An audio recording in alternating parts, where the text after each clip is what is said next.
Magandang araw sa inyo mga kalapatids. Ito, nandito tayo ngayon sa Hideo Sloop. Etong kwarto na to, na tingnan nyo, papakita ko po sa inyo. Yan, pinalitan niya ng carpet. Tapos mga kalapatids, pinalitan ng itong wallpaper. Pininturahan yung ceiling. Inayos mabuti. Yung pala, kalapati lang ang ilalagay. Andito sila ngayon, pinatakpan ko ng plastic kasi nga yung pigeon powder, mapupuno tong kwarto na to, kaya kinalahati ko lang. Sa kabila naman ito, yung bagong opisina ni Mr. Hideo nilipat dito. Dito, sinushoot, dito nagtuturo si Amo ng yung pigeon school na binuksan niya. Dito ang aproban ng City Hall. Ito po yung area ng pigeon school ni Mr. Hideo. So, papakita ko po sa inyo ito. Kagaya po niya, no, mga auto winner. Yan, auto winner lahat yan. Ito yung mga palahi ko rito. Ito naman Jansen, dami natin Jansen, no. Yan, papunta rin itong mga to ng Taiwan, pero mauna lang muna yung 150 and then susunod tong 300 plus. Ito yung Morris Cordon natin, no. Medyo madilim dito mga kalapatids dahil nga sarado. Pinapasukan ko ng hangin, baka mayroong biglang sipunin o anong, baka magkahawa-hawa. Kaya yan. Ayan, papakainin ko po sila. Yan, o. Pinakpan ko ng plastic ang samantala. So maglilinis po tayo dito sa ating bagong quarantine section dito sa Mr. Hideo Sloop. Linisin ko lang po muna at samahan niyo si Kuya Toy Bits habang naglilinis. Tapos papakainin po.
Mamaya pabubuksan ko mga kalapatids yung konting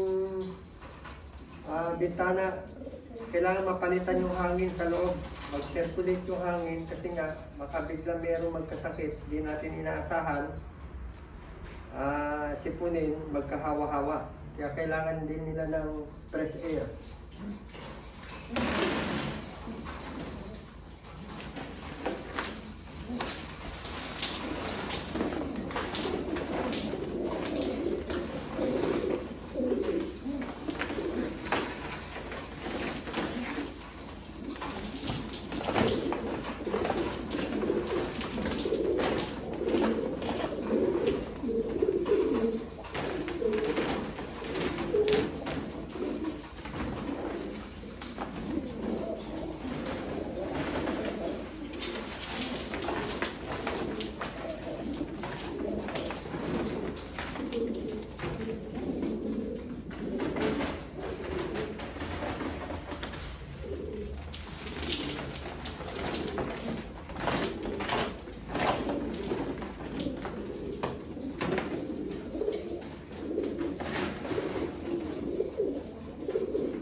Pero ang hirap ng lukpan, kung ano yung maisipan.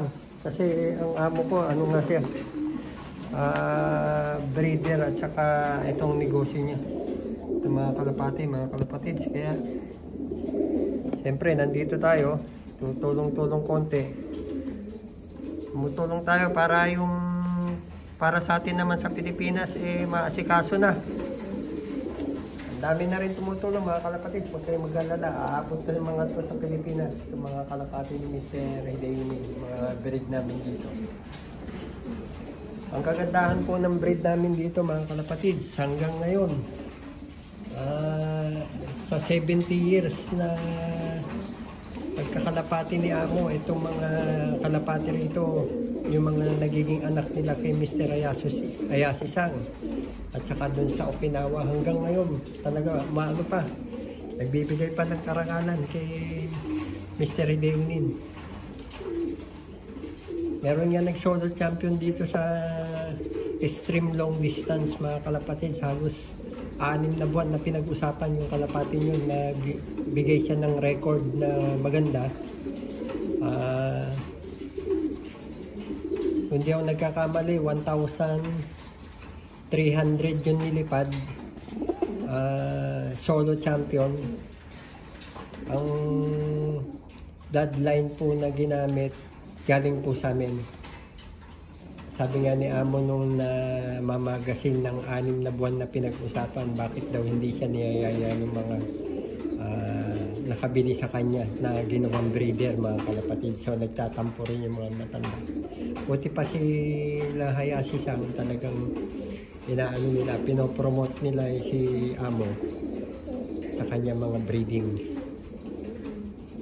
Ito lahat ng mga nandito mga kalapatid, magmula pera pa nung nakaraan na nagsisip kami ng Taiwan kasi maluwag pa ngayon na naghigpitan. Napakarami nang naisip ng China at saka Taiwan mga kalapatid. Pero itong mga to, inabutan lang medyo mahirap. Maano sila. Kaya ayan, sa quarantine sila. Buti nga dito na, hindi rin sa opisina ng quarantine office. Malayo-layo rin dito yun. Araw-araw pupuntahan mo. So tuloy ko po yung dinis. Nilipat lang natin tong ating camera para makita nyo naman tong banda rito sa kabila.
So ayan mga kalapatid, papakain naman tayo.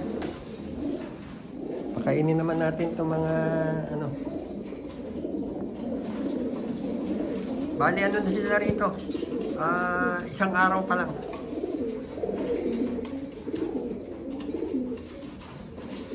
Tayo nyo, may nakalusot na sa record nakita, may nakalusot na isang mixed breed. Naalala ko, may napisa nga pala ron sa flyer.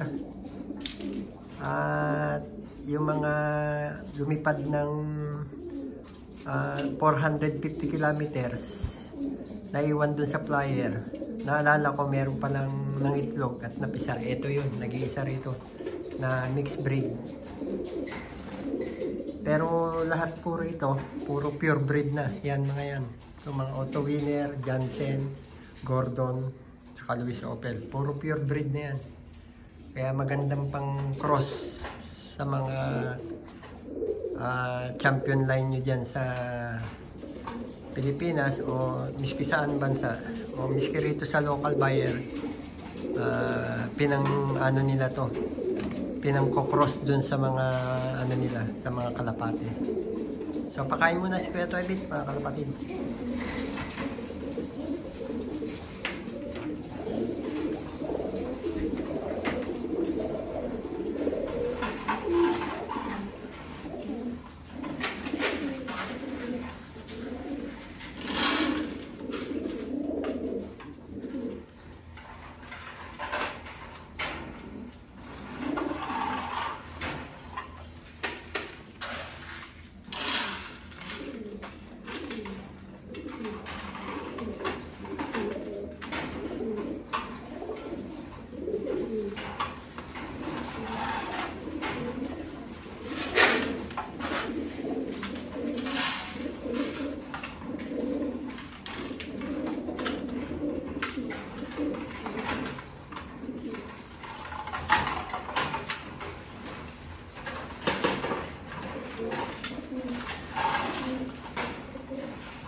Ayun mga kalapatids, hindi ko sana papakainin to pero hindi ko matiis ba.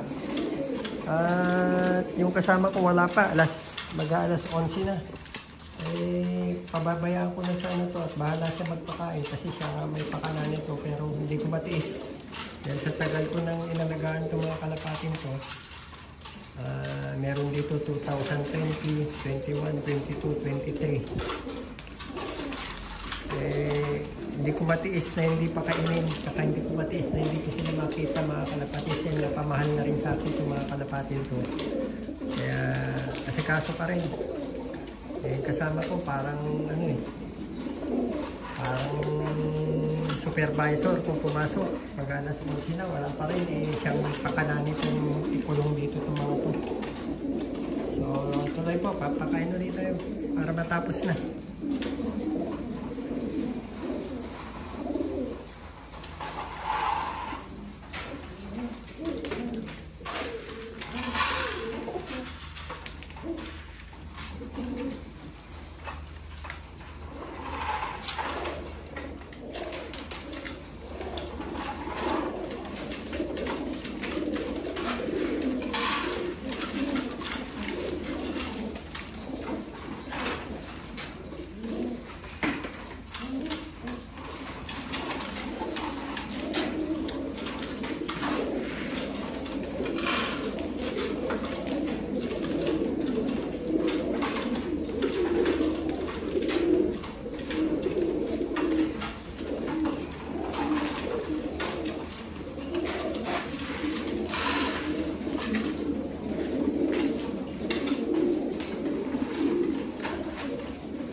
medyo panoorin nyo lang muna mga kalapatid at kukuha tayo ng tubig.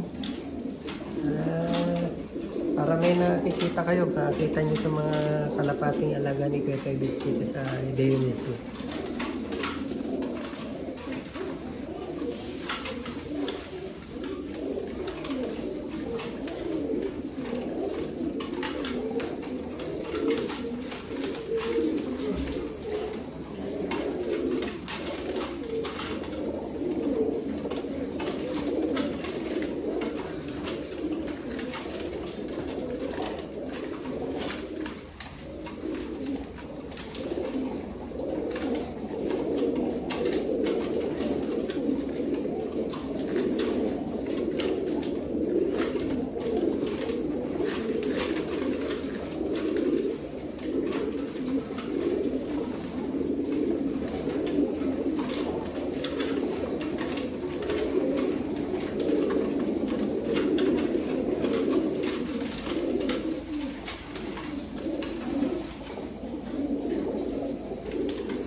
Hanggang dito na lang mga kalapatids, at dito na natin puputulin itong lighting update ni Kuya Tebis sa inyo.